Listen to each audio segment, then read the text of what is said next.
Hello, everyone. Thank you for joining us again. I hope you're all excited.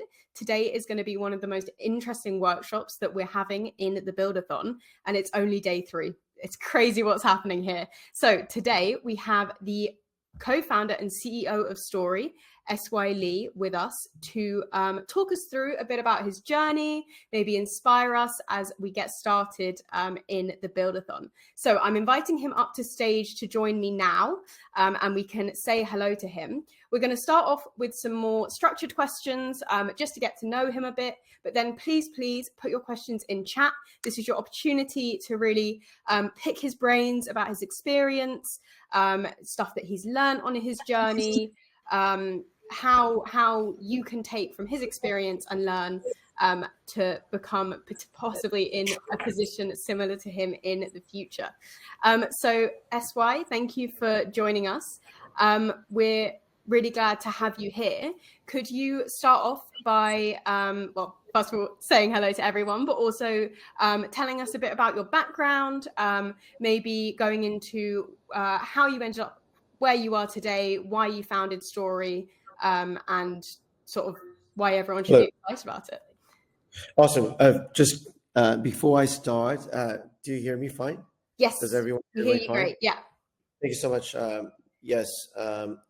Thank you all for also joining our hackathon, Buildathon, and really big honor to speak here and just like get connected to all the developers around the world. Excited about Story.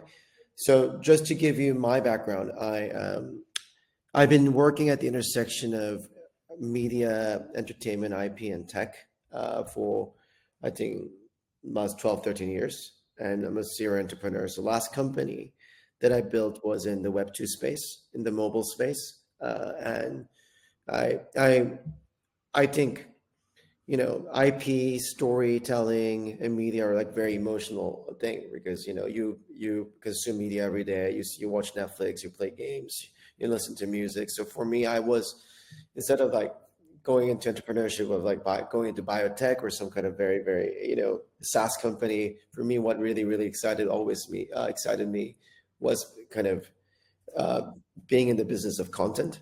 And as someone who just graduated from college, the first company I built was in the kind of journalism and tech space. So it was a pre-Substack, like Substack, where the writers and bloggers or journalists can get directly paid for their work to actually produce their journalism, blogging content, and so on and so forth. And then secondly, are you hearing anything, Rebecca? Yes. Yep. Yeah, there was like a little bit of buzz sound. And then afterwards, that didn't scale in the way that I wanted to. A lot of people didn't want to pay for journalism. So I pivoted to Radish, which was a mobile serialized fiction platform. The whole idea was that actually the base, the most base layer for storytelling, for any types of media is actually stories, really good stories. Like Harry Potter can become the best movie, game, you know, theme park, anything, right? So for me, the whole idea was make a platform where the best stories come out and the best storytellers get paid, and actually and have these stories become the next big TV series, movie, and a game, and a kind of merch, like, you know, like how Star Wars did. So that was a platform, and I was the whole focus of the company was that it's a rapid serialization platform for some stories that were really popular. It was like serializing 4 times a day. So they would have 2,000 stories, 2,000 episodes. The next chapter will come to you in 6 hours. So it's like it's the most binge-worthy content, and it's actually, once you binge, the next stuff is going to come into you 4 hours, whereas in Netflix, you have to wait for a year. So that was the whole concept. The company grew to tens of millions of dollars of revenue and sold that company to a big Korean tech company called Kakao 4 years ago. It's still WhatsApp and kind of WeChat of Korea, Tencent of Korea. So I was a chief strategy officer there for a year, and then started Story, and was really excited by the fact that, you know, as a content creator, it's extremely hard to get funded, and also, you know, produce exciting content. So I was really interested in this idea of actually turning IP into an asset class, like stock, like bond, like, but it's like liquid. Anyone can. Let's say you're a K-pop singer and you want to produce your next album, instead of actually pitching to and getting funded by a record label, pitching to your fans and get directly funded by fans, and they actually have ownership on that um, album and get a distribution of your IP, right? So what was really exciting for me was actually through crypto. Now you can assign value and transfer value around IP, like what you do with any crypto assets or stock or any kind of liquid asset. So that was very exciting for me. Basically, tokenization of IP, tokenization of IP, turning that into an IP asset class. So first, I saw, being in the content industry, how everything is top down and very centralized. And there's so many good ideas, there's so many interesting IPs, but you don't get that access as a fan, or you don't get as a creator, that liquidity. And crypto is so good at that. So that was the first thing excited about, transforming IP with crypto. Secondly, um, there are a lot of these IPs out there, but it's you're kind of working alone. You're single-handedly kind of using that IP alone. But at the same time, I was just with David Goyer, who's building a really, really exciting sci-fi franchise on our platform, who's a writer of Dark Knight trilogy. But he said he was asked by a big franchise to kind of jam on next merchandise strategy for that franchise. But they gave an idea, but it was not. They showed like their sample merch, but it was not exciting. But he looked at Etsy of all the merches created by other fans of that IP, and it's like it was so much better. So what's happening is there's so much things out there, especially with what fans are doing with other people's IP, with IPs, but that's actually not getting monetized. That's actually not sharing the upside with the creator, and you're not empowering the fans. You're saying that it's illegal, and so on and so forth. And actually, 10 years or 20 years ago, all these derivative IPs, the best it could have been is like fan art or fan fiction. But now with AI, you can create the best remix songs. You can create the best fan film. You can create the best fan shorts with these characters. You can create best images with like what you're doing Studio Ghibli style with OpenAI. So that really, why don't we empower IP and IP owners and IP fans to basically collaborate with each other? But it's impossible to do that by legal contracts, doing one-on-one bespoke agreement. So why don't we program the remixing, licensing, royalty sharing rights around the IP into the IP, so that anyone can start building on top of someone else's IP and making derivatives. And when it's getting monetized, the creator of that IP also gets the upside together, share the upside together, right? So already apparently 40 or 50% of songs on social media, like when you scroll up your TikTok shorts or Instagram reels, most of it is actually remixed songs from other people's famous IPs or famous songs. So that's already there, but actually the creators of that IP are not getting the upside, right? So we thought the tokenization of IP and the programmable IP, which is basically enshrining royalty sharing, licensing, remixing rights around the IP, programming into that IP, those two then will really transform this IP industry end to end. And then IP is not just fiction, comics, characters, movie, TV, but also it's sports, it's pharma, it's David Beckham's names and likeness. It's everything, right?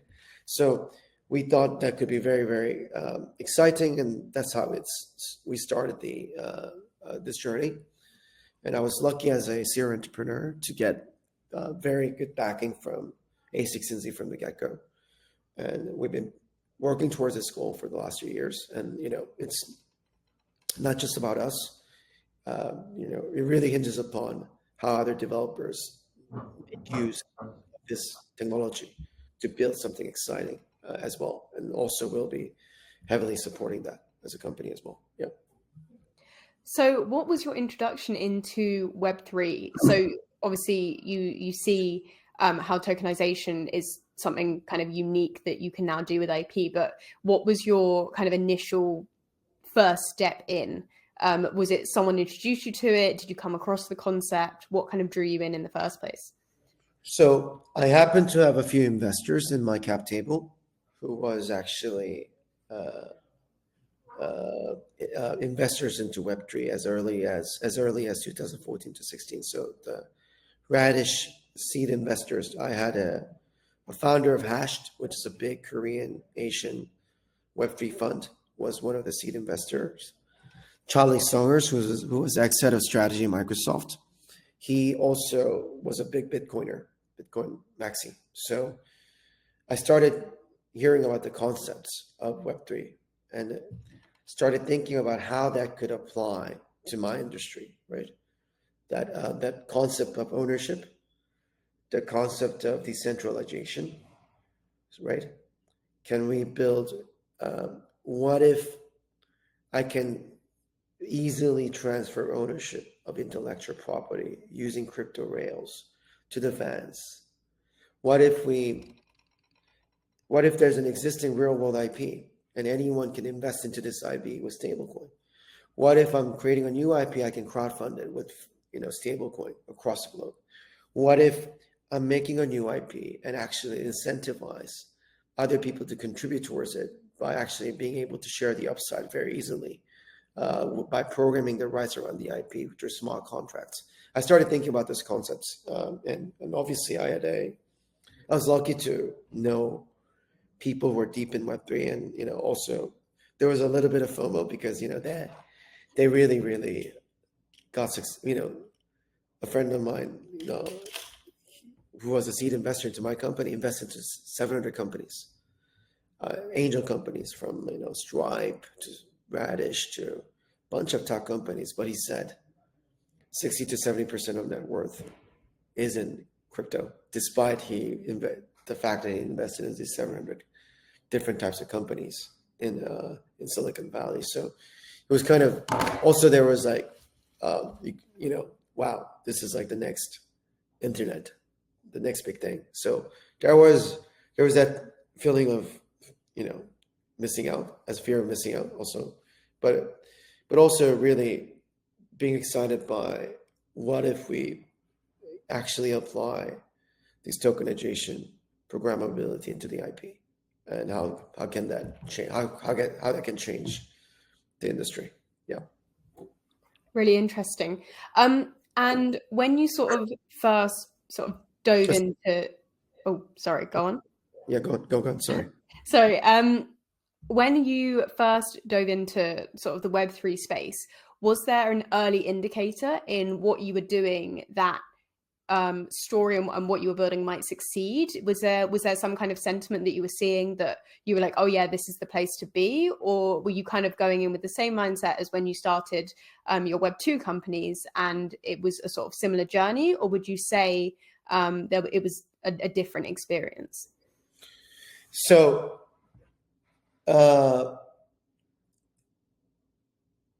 I do think in Web3, the category of IP and Web3 was already burgeoning and emerging. So actually, Bored Apes Yacht Club to CryptoPunks to Pudgy Penguin to all these NFTs, plus a lot of these games from Axie Infinity to Sandbox, all these were actually inklings of the fact that people want the intersection of culture and Web3 for sure. And obviously that NFT boom has died down a lot, but still the meme coin, I think, mania is also the memes are also in some ways IP, right? Pepe is a great IP. Doge is a great IP. Even I think President Trump built his entire empire through IP licensing in some ways. That Trump names and likeness, right?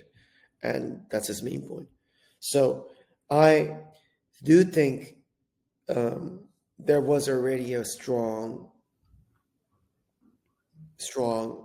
kind of trend of NFT and memes and all these IP culture related tokenization being very, very massive in crypto.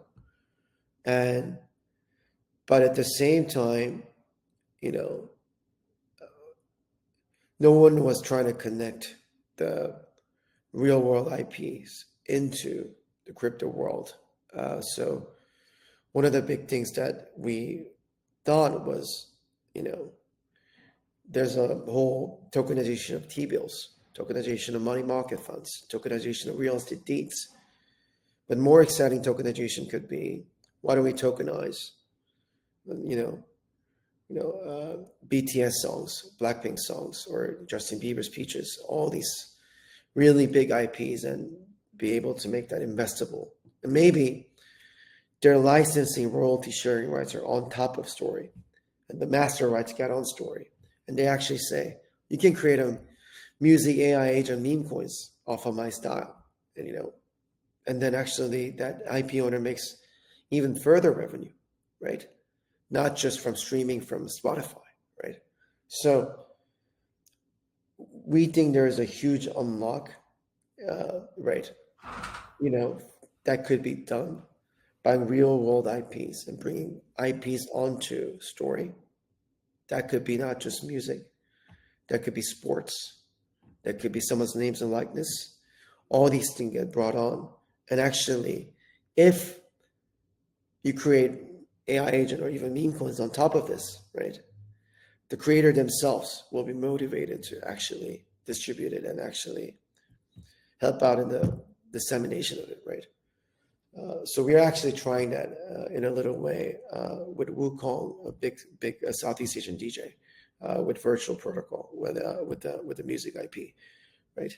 So I think there was already a huge trend in Web3 to have something at the intersection of IP and Web3 and IP and crypto through NFTs, everything from NBA Top Shot to Bored Apes Yacht Club to Trump to Pepe meme coin. That's all, I think, part of that trend. And we are trying to make more of a structure of it all with IP blockchain. Very interesting. So sort of zooming out from the work you're doing specifically with Story, I'm sure we have a lot of sort of budding founders, especially participating in a Buildathon. This is the place that, although maybe not your experience, but many founders kind of start from. What have you learned through the founding and the building up of all of the businesses? I mean, Story kind of specifically, but any business that you've started. What are the kind of big lessons that you learn very early on that could help guide some of the kind of future founders in the crowd? I think there's something around psychological first, and I want to speak, is that everything takes a lot of time. So, right, it takes a lot of time. So I think there is this mindset in Silicon Valley about lean startup. And I think in crypto, it's like a super hyper lean startup. So you just start something and you go into the next thing if it doesn't work within 10 days, right? But I think anything important and significant takes a lot of time.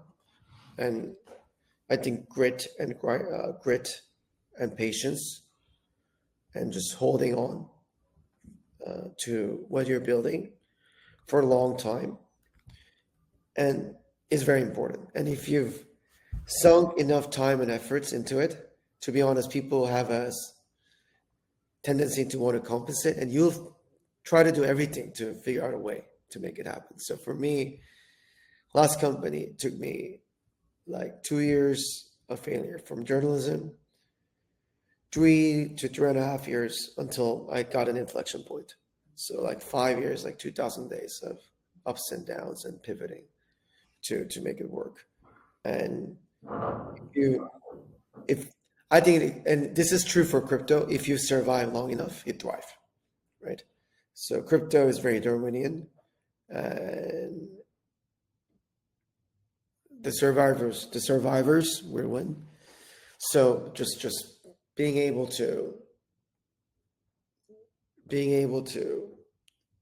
withstand and have that grit to stick around for a long time. So already story's been 3 years, and now, you know, you know, we've launched a blockchain, but without killer apps doesn't mean anything. So it's another many years of journey to get to the next stage. Many years of journey to get to the next stage, right?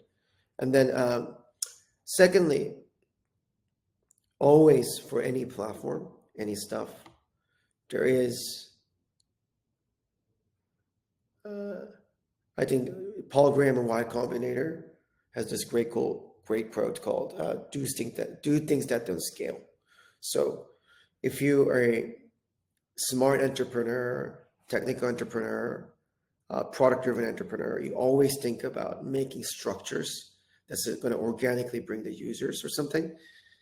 But oftentimes, it just doesn't happen. So, for instance, last company, I was spending 4 years in making the best content management system, to best comment system by episode, best highlight system, best sharing system, to think there's going to be organic traction of users, organic traction of writers to create best content and whatever. But it just didn't take time. So unless I had to build our killer content, very viral content ourselves in a top-down way to start the flywheel. For even story, I think we are, we can pray that making this great product and blockchain will organically bring the best apps and hence the best users.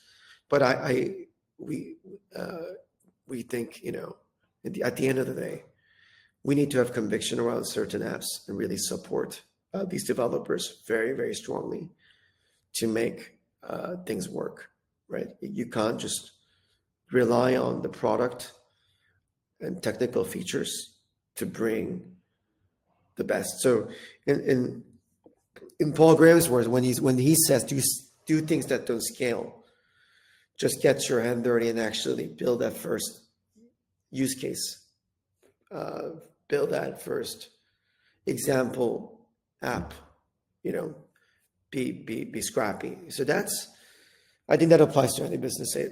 So that's for our blockchain, but if for your app, you may need to really, even without the most sophisticated product, you just need to even get on a call with the user for 1 hour and bring them on, and then get them to just use it. Right? It's like, this is not.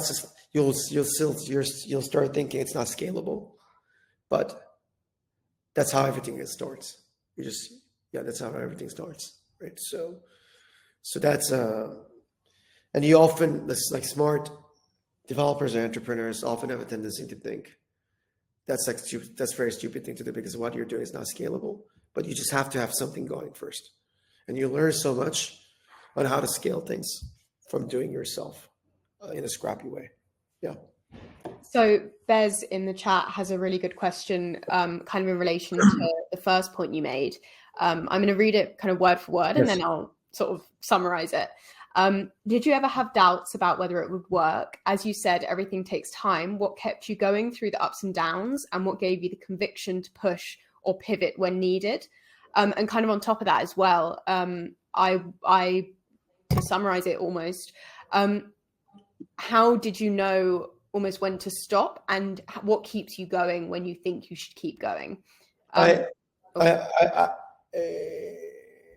think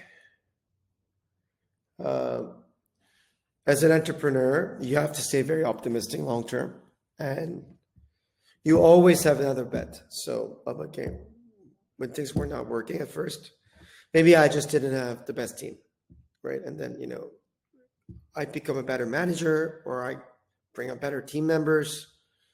Maybe I didn't have the right strategy. You pivot the strategy. Maybe I didn't have the best content. Maybe I didn't have the right amount of funding to make this work. So every time you try to improve something every day, right? And it accumulates, it stacks up, and a little change from after a lot of things stacks up, just like changes all the course. So that's how things normally work, I think. So you always have to think about, okay, all these things failed, but there's the next thing that I can still try, right? So I think that's an important mindset. Yeah. Really interesting. So I'm going through the chat currently, and everyone, thank you for your questions so far. Hopefully we'll have a chance to get through them all, but they all do cover very different topics. So we want to make sure that we're kind of covering a little bit of everything. We've got some questions that are more related to the Buildathon, which I think we'll end on. So Roland, your question, and I think Ramses, we'll get to that towards the end. But for now, chat's bugging. Hang on, sorry. Ramses asked earlier, and this was to do with when you were introducing Story. How do you see Meta, TikTok, big content platforms onboarding Story or programmable IP? What kind of thing needs to happen for this kind of adoption? Yes. For now, so instead of going directly to TikTok or Instagram, so I'm just going to give you an example of an app. There's like one app that we've been starting to talk to integrate called, something music. But that company, right, for instance, has a library of licensed music, and we'll also bring a library of huge licensed music, or the music IPRWA music that we tokenized onto the platform integrated. And what it does is you can remix these different songs. Okay, you have Justin Bieber Peaches and Blackpink's this music, and then you can actually create a remix very easily for 20-30 second kind of short music, and this can actually go behind the reels or TikTok, and actually it then shoots out, you make it shareable to all these apps, and it's actually integrated to these apps, right, to the social media platforms. And actually when these music makes money from the clicks and the viewership, this actually receives the money and distributes it. And if we integrate Story, we can kind of automate all that process very, very easily, right? So I think instead of going directly to Instagram or TikTok or Meta, there are Instagram, TikTok, or Meta already they already distribute royalty to the IP owner of the music. So I think 40 or 50% of YouTube short revenue from ads go to video creator, but also the music owner. The music owner is like remixed, and it could be split according to the terms set by this app. So I think the idea is make great apps that make use of programmable IP to create great remix derivative content. An example of that in Story's ecosystem is called Avalo. They allow you to make derivative merges, derivative digital collectibles with someone else's IP very easily, and have those app integrate to these platforms for that already has to pay out to the IP owner, and on that side, and then you distribute it again. Is the more realistic route at this point. Yeah. So what you kind of said sort of relates to something that Roland asked earlier, which I was going to come back to, but since it kind of leads into it, you want to see these so-called sort of super apps being built on Story. What is something that you would have either liked to have built yourself, or something that you'd like to see built internally if you had time to do it, then you would, but that potentially some people could tackle or start to tackle during the Buildathon? I know it's in the grand scheme thing, a short space of time, but to kind of get the ball rolling, what sort of things would you like to see? What do you envision? Yeah. Maybe there's a suite of RW apps that we want to build around, like, we have the music one, but maybe sports. Maybe you get do something with sports highlights, like, or just, but like NBA Top Shot, but like next generation NBA Top Shot, with actual IPs behind, or something like, there was this company called Pump That Science in Solana, but it was not like real pharma IPs getting funded, but like some Pump That Science for the real world, something like this, where with pharma IPs or biotech IPs, right? So suite of RWA apps around pharma, art, sports, music, right? Right. Kind of like, so those stuff are the first one. Secondly, are series of apps like what I described with the music app, where once these big IPs are onboarded, you can make fun remixes very, very easily. That's actually monetizable, right? So yeah. At the moment, Story is doubling down on tokenizing IP. It can be a Kickstarter for,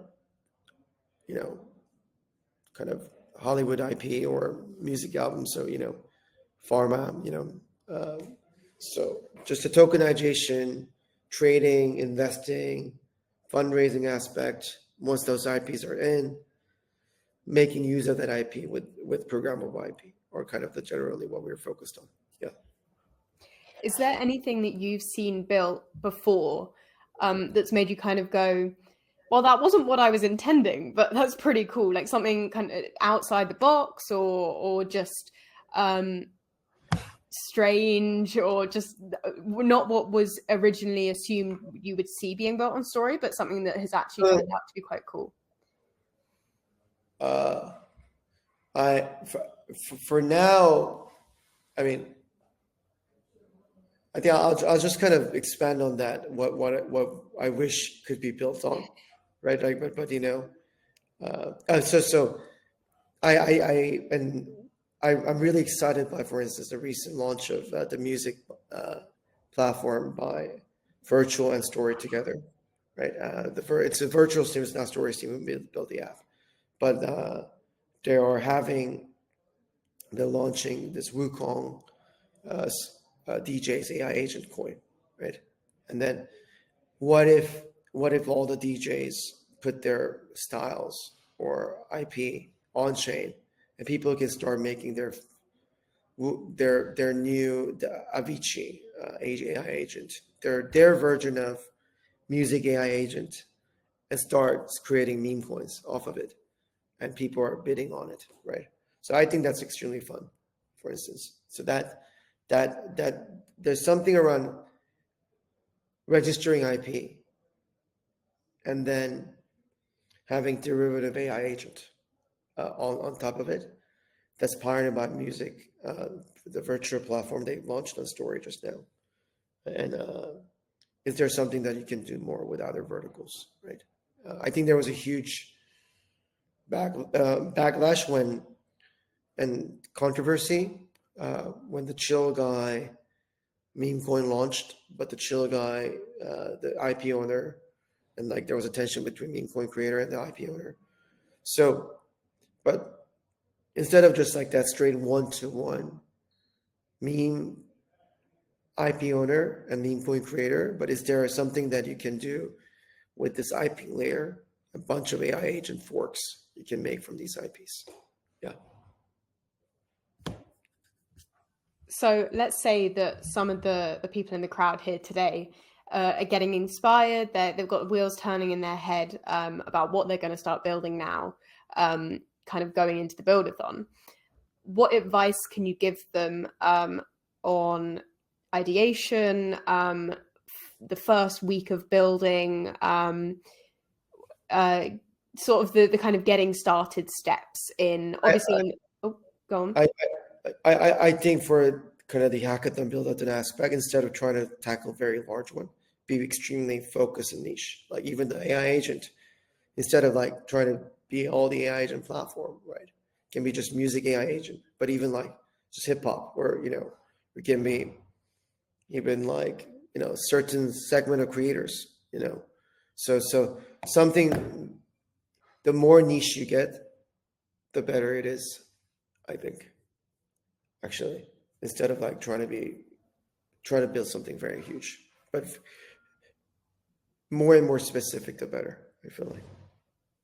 That's some very good advice, and I hope that you guys in the crowd are taking some notes here. So what about these teams get to week 3, they're getting ready to submit.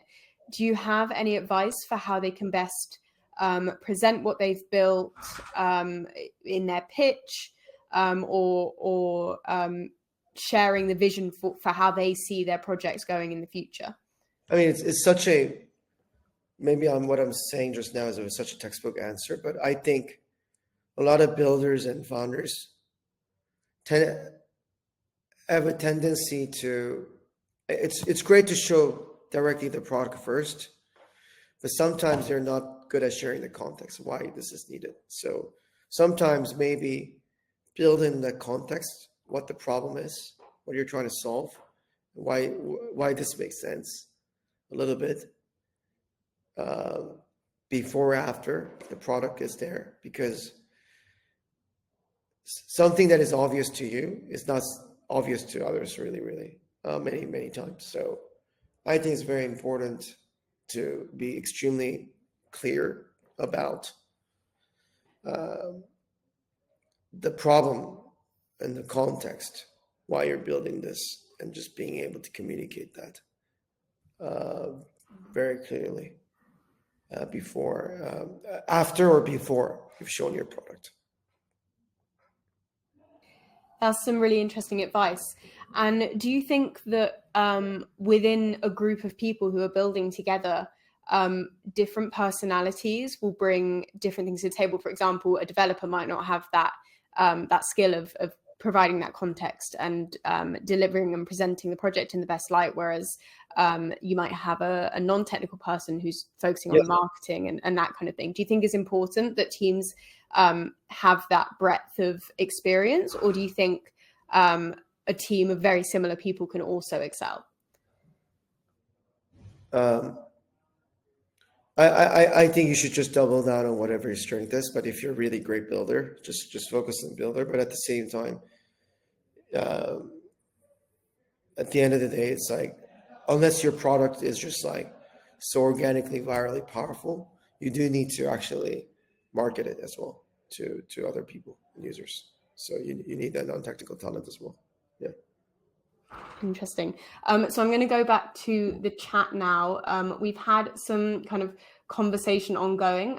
So if you give me a second here to kind of wade through it, we've been having some questions about IP and the legal, where it stands legally and what countries have to abide by the laws and stuff. I think those are being answered in chat to those who are interested.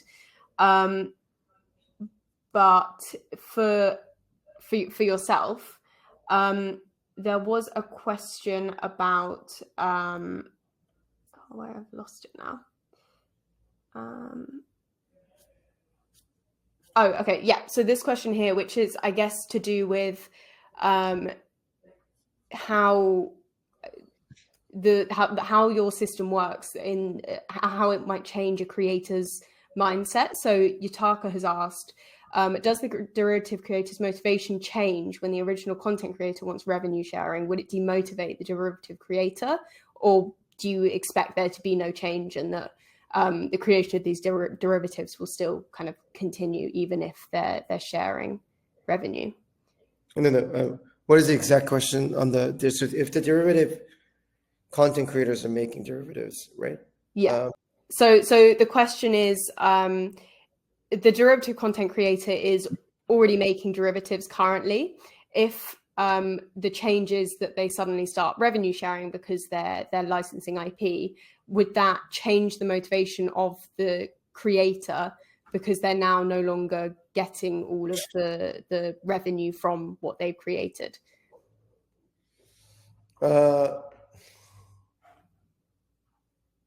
mean, maybe I'm not understanding it right, but if the creator makes their own content, he or she will get the full revenue. If other people make content off of your content, be it Wukong AI agent in 70s style, Yeah. and actually create revenue or create meme coins, and that actually 10% gets airdropped back to the IP owner. So you're basically now capturing revenue you wouldn't have made. You're not giving up your revenue. Yeah. Oh, sorry to confuse. The question is more from the perspective of the person creating from the original creator's work. If they were doing it already, but now they share the revenue. So the original creator is gaining revenue, but is the person who's... I think the big product unlock that has to happen, right? You can't just rely on legal. Obviously, what is kind of the product unlock you can make to make it useful and to provide value for derivative makers. So like, for instance, like one of the, like, let's say if I think about just meme coin world, if you are creating a derivative meme coin off of someone else's IP, but you're not like paying it back anyway, right? Let's say you're not paying it back, right? Like you've already are making money from that meme coin. So you don't want to give it up, right? But if you build the right kind of product unlock where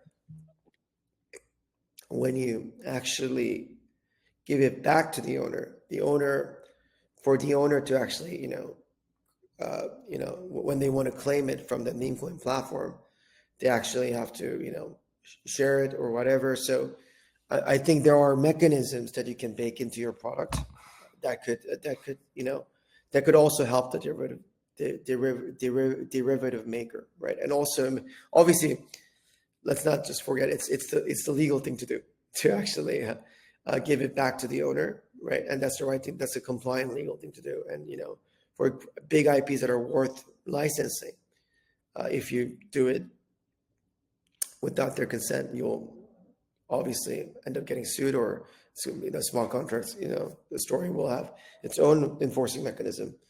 But if you want to actually add a social pressure or motivation, incentivize them further, maybe as a developer, you can put for certain features where the derivative makers benefit from actually tagging back to the IP owner. So one idea that I had is you create some meme coin or AI agent coin off of someone else's IP, but this platform requires that X percentage of that token always goes to the IP owner bucket. But the IP owner, if they want to claim it, they have to verify through social media and a bunch of verification measure to get back into the IP to claim that IP tokens. But for you also have to do maybe some sharing of that thing, or you have to you have to do certain actions to actually claim it for the meme coin holders, right? From the meme coin creator, right? So I think there are ways to actually have this almost like bilateral incentivization as well in a product level. So in chat, we now have a question. What's next for Story, and what's your main focus now? The main focus at the moment is actually we built this exciting protocol in the blockchain, and it's I would like to say, uh, I like to say if like Solana's New York will be like, Hollywood at LA, or like fun cultural capital of crypto. We want to be that. But in order to have that, the city thrive, you need to have great buildings or great stuff to hang out in, right? So we need great applications, right, for stories. So it's us being about incubating, supporting, you know, helping the builders to create and incentivizing great builders to actually build exciting products on top of Story. Well, you've answered my next question, which was going to be if Story was a city, which one would it be? Right. So thank you for that. What's one creative project, be it a book or a film or a franchise, that you wish had been on chain from day one? So imagine, I guess something you mentioned earlier was Harry Potter. What is something that you wish could have been obviously produced in the age of blockchain and therefore started on chain? And do you think we could see the next big franchise be born on chain? I mean, we're trying to attempt that with Emergence Universe, which is being built by David Goyer, the Dark Knight writer. But something like Magic the Gathering, or like something like Dungeons and Dragons, that kind of very collaborative world building, or Warhammer, is very conducive to what Story Protocol is doing. Interesting. I'm just checking in the chat now. If I have missed your question, anyone, please, the chat has been quite busy and I can't see it all. So please repeat it if it's a really urgent question that you really need the answer for. But otherwise, thank you very much, SWA, for joining us. We can start to wrap up now. So Ridwan has asked, what challenges have you faced when communicating the value of on-chain IP to creators or legacy industries? That's an interesting question.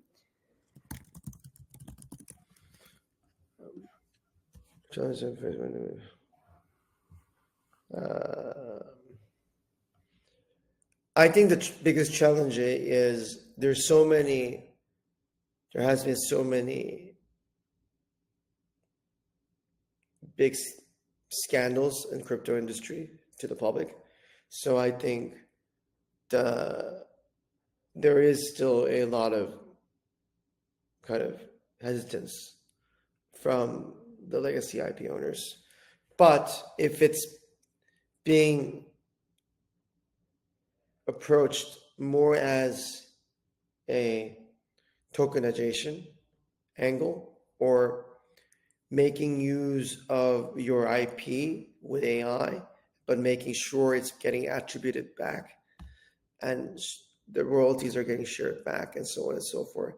That's been a much better pitch than, okay, let's launch some NFTs.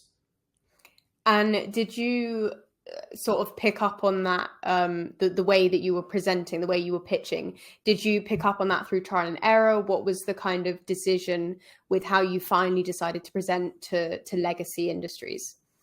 Trial and error, yeah. That's very interesting. Were you given feedback from them, like, oh, it's interesting what you're doing, but it doesn't work for us because we're suspicious? I just said, like, a lot of people tried NFTs in the last cycle and just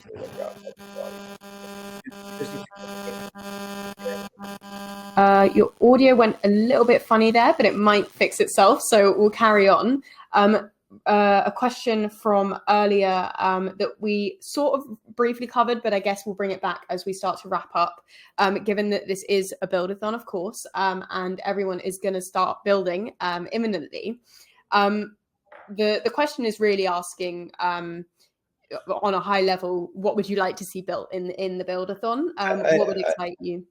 I think that the intersection of various RWA protocol, right? And once that's done, these big, imagine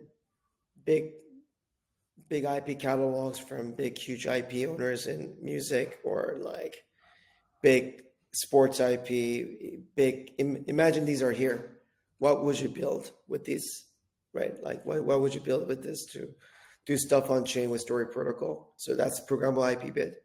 So tokenization, programmable IP. And third is, I think, there's something exciting that you can do around AI agent and memes with IP, right? Where the IP owners are incentivized to shield themselves the memes or AI agents, and also the AI agents and memes are feeling very empowered to make a bunch of fun meme or AI agent coins. Yeah. Interesting. And the exciting thing about the Buildathon, of course, is there are 6 tracks, and they cover such a breadth of things that you should be able to find a track that suits your interest. AI agents being one of them, which SY has mentioned a couple of times. But there are also non-technical tracks. So for those of you who are here, especially given that this was a founder talk, for those of you that are here and you're non-technical, you can still tackle a bounty in the Buildathon. Ridwan has asked a question about roadblocks. So we'll go through this one final question and then we'll start to wrap up, everyone.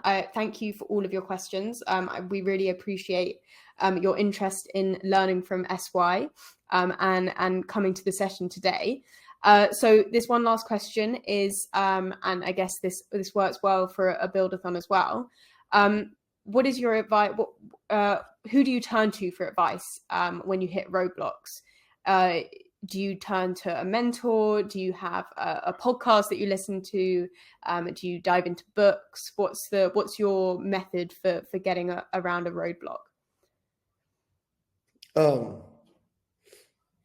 I think initially I went to a group of advisors or investors, but ultimately they can't help you, right? It's your company, right?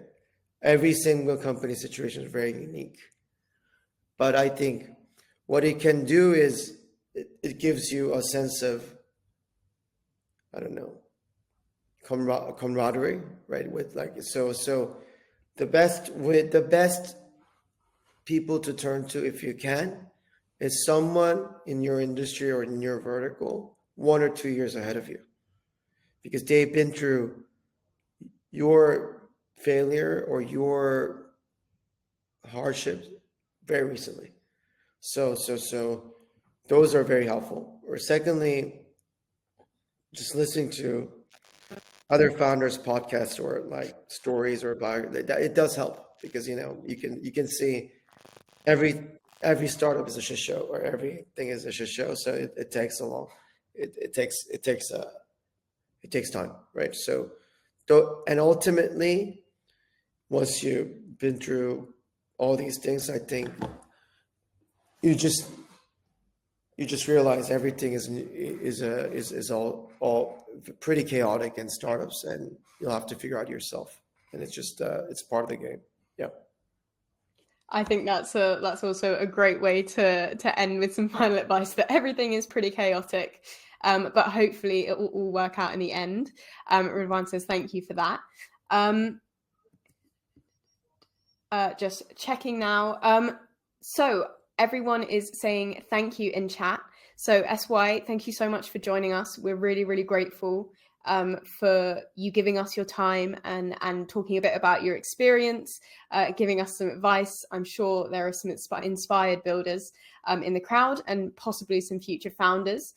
So hopefully to all of you in the crowd, in 5 years' time, you'll be on a webinar just like this one, giving an interview, and I hope that you'll quote SY as one of your sort of initial, the people who initially you took advice from, to end up where you do in the future. Any further questions related to the Buildathon and story and IP, please head over to the story Discord, to the story builders Discord rather, to continue the conversation, because once we close this room, you won't be able to see the answers anymore, and that won't help you on your journey. So the links for the Story Builders Discord and the Encode Discord are in the Hacker Pack. Omji earlier in the chat has linked that, but it's also in your emails. So please make sure you're reading that for information on that, and also everything to do with the tracks in the Buildathon and the bounties. We will see you all tomorrow for our final workshop of the week, which is on pitching and storytelling, I believe. So that's also going to be a really interesting one, especially for those of you who are confident you're going to make it all the way in the Buildathon and need to be ready to pitch in the final week.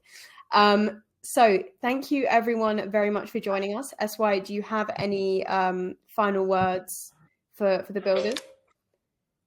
No, I think thank you all for joining again, and I think I think there are a lot of exciting things that we're planning a story, and we're doing everything in our team to make story an exciting ecosystem for you guys to build on. So yeah. And reach me for any advice or help on Twitter DM, XDM. And definitely, if you have any screenshots of the meeting, tag us on Twitter if you post them. We'd love to see that you are attending. The recordings are all posted in the Hacker Pack for the first 3 sessions. So the launch event, the introduction to programmable IP, and the story ecosystem recordings are all live already. And this recording will also be in the Hacker Pack. So that's your one-stop shop for everything you need for the Buildathon. So don't forget to check that out. Once again, thank you everyone for joining us. Have a great rest of your day. Everyone. Nick has given some final advice in chat, and that is to drink water, get rest, and exercise. So on that note, we will end this session for today. Thank you, SY, for coming in, and thank you everyone for your questions. I will see you all very shortly. Thank you so much. Bye. Bye, everyone.